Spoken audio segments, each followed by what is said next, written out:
you could go to Murrayfield just now, because that's where the end of the queue of irate Rangers fans is at the minute. You're not the only one who wants to know. Every Rangers fan wants to know. I don't think it does the club any credit whatsoever that there's just a wall of silence round about this issue at the minute.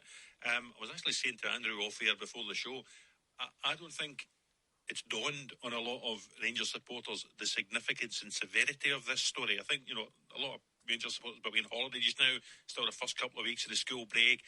It seems an awful long time until that first home league game against Motherwell. I think it's the 10th of August it's penciled in for, Jeff.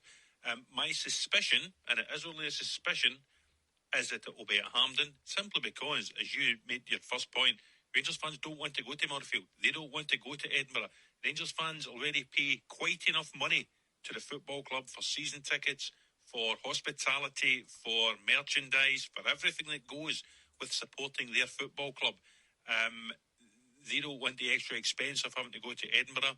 I think Rangers might have to just bite the bullet and go to Hampden, pay for this new pitch. Pitch at the minute is being relayed after the concerts of the summer. The initial idea at Hampden was to actually plant it with grass seed and let it grow. That takes 6 to 8 weeks. Rangers don't have 6 to 8 weeks. So if Rangers want to go to Hampden, Rangers are going to have to pay to lay down a pitch.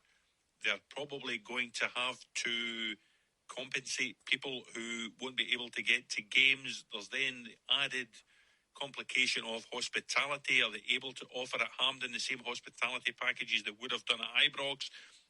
Even down to the minutiae, things like who serves you your bowl of soup? Is it the same people who are contracted to do so at Ibrox? Because there's another company contracted to do that at Hampden. So there are a whole heap of questions that you want answered. Every single Rangers fan wants answered. And at the minute, Rangers aren't communicating because they don't have the answers. I'm sure it would have been a big enough concern for Rangers fans like Jeff at the suggestion that, it would be the first month of the season that Rangers would have to move away from Ibrox. There's now suggestions that it could take until October now. Write this down, Jeff. This is July the 8th. This story will dominate the first half of next season because no one knows when Rangers will be back at Ibrox. That is a major problem. Now, we were discussing there the problems for the Rangers board in terms of finances. This is a major problem for Philippe Clement and the players because they want to play at Ibrox in front of a big home support. Playing at Ibrox gives them a massive advantage over the majority of other clubs.